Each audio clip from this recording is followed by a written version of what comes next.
شہزاد صاحب to start with پہلے ذرا یہ بتائیے گا obviously آپ کم از کم میرے سے تو بہت زیادہ بہتر سمجھتے ہیں یہ economy and all that but میں ہم اس ڈیٹیل میں نہیں جا رہے اکانومی میں اوور آل ذرا سینٹیمنٹ کی بات کروں پھر میں اسپیسیفکس پر آؤں گا جو ایشوز ہیں اس وقت کیا امپریشن کیا مل رہا ہے obviously آپ بینگ اے جرنلسٹ جاتے ہیں باہر لوگوں سے ملتے ہیں اور آپ کا اور ہمارا کام بھی یہی ہے اس وقت کیا امپریشن کیا ہے کہ گورنمنٹ اسٹرگل کر رہی ہے اکانومی کو ٹھیک کرنے کی کوشش کر رہی ہے but there is light at the other side of the tunnel ٹھیک ہو جائے گا یہ امپریشن ملتا ہے یا نہیں یار فارغ ہے کچھ بھی نہیں ہے کچھ نظر نہیں آ رہا یا یہ سینٹیمنٹ آپ کو ملتا ہے؟ بہت شکریہ منیب ایک تو شو میں بلانے کے لیے اور پھر اتنا اچھا کمپلیمنٹ دینے کے لیے. حقیقت یہ ہے کہ اس وقت سینٹیمنٹ بہت زیادہ نیگیٹو ہے اور اس کی کئی وجوہات ہیں. ایک تو obviously جب حکومت سنبھالی ہے اس کولیشن گورنمنٹ نے تو کچھ ایشوز تھے, زیادہ ٹیکنیکل نہیں ہوا لیکن کرنٹ اکاؤنٹ کا ایک مسئلہ ہوتا ہے. جب ڈالر ڈیفیسٹ ہوتا ہے تو ملک ہمیشہ جو ہے وہ ہم کہتے ہیں کہ دیوالیہ کے قریب آ گیا اور پھر آئی ایم ایف کی ضرورت پڑتی ہے. تو یہ صورتحال تو تھی لیکن پھر بجٹ میں کچھ ایسی چیزیں, ایک تو پہلے تاخیر کی گئی پیٹرول کی قیمت بڑھانے میں, سبسڈی ختم کرنے میں. بجٹ میں کچھ چیزیں بڑی آبویس تھی جو کہ آئی ایم ایف کی ڈیمانڈز تھی بجٹ میں نہیں ڈالی گئی جس کی وجہ سے بجٹ کو تقریباً چینج کر دیا. جو امپورٹنٹ اس کے ٹارگٹس تھے جس میں ریونیو ٹارگٹ ہے, آپ کے ٹیکسز کے ٹارگٹ ہیں, اس کو آپ نے چینج کر دیا. اور پھر اب آئی ایم ایف نے آپ کے ساتھ جو ایم ای ایف پی ہے وہ تو ڈرافٹ شیئر کر لیا ہے لیکن پھر بھی جو عمل درآمد ہے اس پر سوالیہ نشان ہے کہ کیا آپ کے صوبے سرپلس دے سکیں گے, جو آپ نے کمٹمنٹس کیے وہ پوری ہو سکیں گی. تو جنرل سینٹیمنٹ تو یہ ہے کہ یہ حکومت جو وعدے کر رہی تھی اس طریقے سے امپلیمنٹ نہیں کر پا رہی ہے, اس میں مشکلات ان کو پیش آ رہی ہیں. اب جہاں تک رہی ایک عام آدمی کی بات, اس حکومت نے کہا بار بار کہ ہم نے ٹیکس امیر پہ لگایا ہے, ٹھیک ہے آپ نے سپر ٹیکس لگا دیا لیکن کئی ایسے ٹیکسز ہیں جو کہ سیلریڈ طبقے پہ بھی لگے ہیں. اور آج جیسے کہ اعلان کیا گیا ہے کہ لیوی 50 روپے تک جائے گی. یہ لیوی آپ اور میں بھی پے کریں گے, ایک عام آدمی جب پیٹرول ڈلائے گا ڈیزل ڈلوائے گا اپنی گاڑی میں تو وہ بھی پے کرے گا. تو بہت سارے ٹیکسز ایسے ہیں جو کہ ڈائریکٹلی جا کے براہ راست عام آدمی کو اثر انداز کریں گے. تو یہاں پہ بھی جو حکومت کا ایک دعویٰ تھا کہ ہم صرف اشرافیہ پہ ٹیکس لگا رہے ہیں جو صاحب حیثیت لوگ ہیں, ایسا نہیں ہے. اور جب حقیقت سامنے آئی ہے تو اب لوگ کہہ رہے ہیں کہ یہ ٹیکس تو ہم پر بھی لگے گا. تو یہاں پر بھی لوگ اس حوالے سے مطمئن نہیں ہیں. پھر بجلی کے حوالے سے اب دیکھیں ایک بحث میں تو ہم جا سکتے ہیں کہ تحریک انصاف نے کیا کیا لیکن ہم اس حکومت کو صرف دیکھ لیتے ہیں ان کے اپنے وعدوں پر. ان کو پتا تھا کیا سچویشن ہے, کتنے پلانٹس مینٹیننس میں بند ہے, ایل این جی کی کیا قیمت ہے, کوئلہ کہاں چلا گیا. اس کے باوجود فیکٹس ان کے سامنے تھے, اس کے باوجود انہوں نے یہ کمٹ کیا تھا اس مہینے کے آغاز میں. پہلے تو کہا مئی میں ختم ہو جائے گی لوڈ شیڈنگ, وہ نہیں بھی. پھر جون کا پورا ایک باقاعدہ چارٹ دیا گیا کہ 3.5 گھنٹے لوڈ شیڈنگ اس وقت ہے, کم ہو کے 3 گھنٹے, 2.5 گھنٹے, 2 گھنٹے رہ جائے گی. نہیں ہو سکا. اب شہباز شریف صاحب نے اور ان کی جو اکنامک ٹیم ہے, خاص طور پہ جو پیٹرولیم منسٹر ہیں, اسٹیٹ منسٹر, انہوں نے واضح طور پہ کہہ دیا ہے ایل این جی نہیں خرید سکتے, آپ کو لوڈ شیڈنگ برداشت کرنی پڑے گی. یعنی کہ جو فیصلے انہوں نے کہا تھا کہ ہم کریں گے, جو حقائق کے باوجود یہ کہہ رہے تھے کہ ہم کر کے دکھائیں گے, اس میں یہ کامیاب نہیں ہے. یہ جو شہزاد صاحب آپ نے بات کی, کیونکہ میں مصدق ملک صاحب کا یہ بھی بیان آج میری نظر سے گزرا, انہوں نے کہا ہم 15 جولائی تک قابو پا لیں گے. ایگزیکٹلی قابو پانا کسے کہتے ہیں؟ قابو پانا مینز ریڈیوسنگ اٹ ٹو 2 سے 3 گھنٹے, یا قابو پانا ہوتا ہے کہ سرے سے ختم کر دینا؟ That is yet to be answered. I don't know, مطلب یہ ایک سوال میرے اور آپ کے ذہن میں اور ہر پاکستانی کے ذہن میں ہے. بٹ ایک چیز جو کہ شہزاد صاحب آپ نے پوائنٹ آؤٹ کی, منصور صاحب ظاہری بات ہے ہم پاکستان تحریک انصاف کی حکومت تھی, ان کے کلپس چلاتے تھے کہ بھئی آپ تو یہ دعویٰ کر کے آئے, آپ یہ دعویٰ کر کے آئے, اور جو امپریشن تھا یا ہمارے سوالوں میں بھی وہ ریفلیکٹ کرتا تھا کہ بھئی پاکستان تحریک انصاف اپنی ہی کہی ہوئی باتوں کے آگے ہوسٹیج ہو گئی ہے. کیا موجودہ حکومت, شہباز شریف صاحب لیڈ حکومت کے بھی یہی مسائل آپ کو نظر آتے ہیں یا ان کی پرابلمز اور ہیں؟ میرے خیال میں کافی حد تک ملتی جلتی پرابلمز ہیں, اور میں ایکچولی اس ساری چیز کو ایک ڈفرنٹ اینگل سے دیکھتا ہوں. دیکھیے یہ ابھی تو تھوڑی دیر پہلے شہزاد بھائی جو سارے فیکٹس اینڈ فگرز دے رہے تھے, دے ور ایبسولوٹلی کریکٹ, مطلب فیکچول بات کر رہے تھے, نمبر گیمز کے ساتھ بتا رہے تھے کہ اس وقت ہماری سچویشن کیا ہے.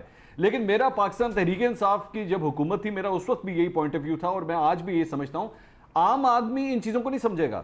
آپ ایک عام آدمی کو, ایک رکشے والے کو, ایک آدمی جو موٹر سائیکل پہ جا رہا ہے, وہ 9 to 5 جاب کرتا ہے, میں مثال کے طور پہ ابھی یہ بیٹھا ہوں, آپ کے کیمرہ مین یہاں پہ, میں ان کو بیٹھ کر وہ ان سے ڈسکشن کروں جناب مہنگائی ہو گئی, تو وہ میں اسے کہوں یار ایکچولی چکر کیا ہے. وہ چکر یہ ہے کہ انٹرنیشنل آئل پرائسز کے اندر ڈالر جو ہے وہ $111 پر بیرل ہو چکا ہوا ہے, اور ہمیں یہاں پہ ریمیٹنسز جو ہیں وہ اس طرح آ رہی ہیں, ایکسپورٹس اس طرح. انہوں نے کہنا ہے یار میرا دماغ نہ خراب کر میرے بھائی, کیوں میرا ٹائم ضائع کر رہا ہے. صحیح ہے, میرے لیے سیدھی سی بات ہے کہ میرے جو گھر کا گروسری کا بل آتا ہے نا بھائی, وہ اتنے کا آتا ہے. میرے جو بجلی کا بل آتا ہے وہ پہلے اتنے یونٹ پہ اتنے کا آتا تھا, اب اتنے کا آتا ہے. مجھے مت پٹیاں پڑھاؤ کہ اب پہلے بلے کی حکومت تھی تو آج شیر کی حکومت ہے تو میرے لیے جناب پتہ نہیں کو بہت ریلیف آ جائے گا. وہ نہیں سنے گا یہ ساری چیزیں. اور ہم لوگ فرینکلی اسپیکنگ ہم چاروں لوگ اس وقت میڈیا کے بیٹھے ہوئے, ہماری ڈیبیٹ اور ڈسکشن کے پوائنٹس غلط ہیں. ہم سب کو ماننا چاہیے, مجھے بھی ماننا چاہیے کہ ہمیں ان چیزوں کو ڈسکس کرنے کی ضرورت نہیں ہے. ہمیں اصل میں وہ جو پہلی تاریخ کو جب اس کی تنخواہ آتی ہے اور وہ 5 تاریخ کو ختم ہو جاتی ہے, میٹر وہ ہے. نہ وہ عمران خان صاحب سالو کر سکے, نہ وہ شہباز شریف صاحب سالو کر سکے, اور دونوں اپنے وعدوں کے اندر پھنسے ہیں, آ کے بہت بری طرح پھنسے ہیں. اور شہباز شریف صاحب کی وہ جو شہباز سپیڈ کہی جاتی تھی, وہ شہباز سپیڈ ختم ہو گئی, نہیں ہے وہ کہیں پہ سپیڈ. اچھا, عام آدمی کو آپ جب جا کے سڑک پہ ملتے ہیں وہ برا بھلائی کہہ رہا ہے آج شیر کو. نہیں وہ بات آپ کی ٹھیک ہے, لیکن ایک تعجب کی بات ہے کہ مجھے اتفاق ہوا پچھلے دنوں purely by virtue of my work. Obviously آپ بھی, شہزاد صاحب بھی, اطہر صاحب, ہم سارے جب فیلڈ میں نکلتے ہیں, لوگوں سے بات کرتے ہیں, تو آپ کو بڑا آرگینک قسم کا سینٹیمنٹ ملتا ہے. وہاں پر کئی لوگ ابھی بھی ہے جو کہ شاید سمجھتے ہیں کہ حکومت کو وقت ملنا چاہیے یا ان کو وقت دینا چاہیے, جو اسٹرانگ ہولڈز ہیں ہر جماعت کے, پی ٹی آئی کا بھی ہے, مسلم لیگ نون کا بھی ہے. لیکن ایک بات اطہر صاحب, شہباز شریف صاحب کا امپریشن یا ان کی جو سٹائل رہا ہے گورننس کا, بڑا ہینڈز آن قسم کا, اور وہ ان کے بارے میں مشہور رہا ہے whether someone likes it or not, کہ he's a doer, he can get things done, decision making ذرا جلدی ہو جاتی ہے. یہاں آ کر یا تو یہ ایک امپریشن ہے کہ یہ مسائل اتنے گمبھیر ہیں کہ ان کا حل کوئی کسی کے پاس کوئک فکس ہے ہی نہیں, اور اتنی زبو حالی کا شکار تھی معیشت کہ ہاتھوں کے طوطے اڑ گئے دیکھتے ہوئے. But on the other side اس کا ایک فلپ آرگومنٹ یہ ہے کہ بھائی آپ بھی طریقے انصاف کو کہتے رہے کہ بھئی یہ تو ان پریپیئرڈ آ گئے, ان کو تو پتہ ہی نہیں تھا.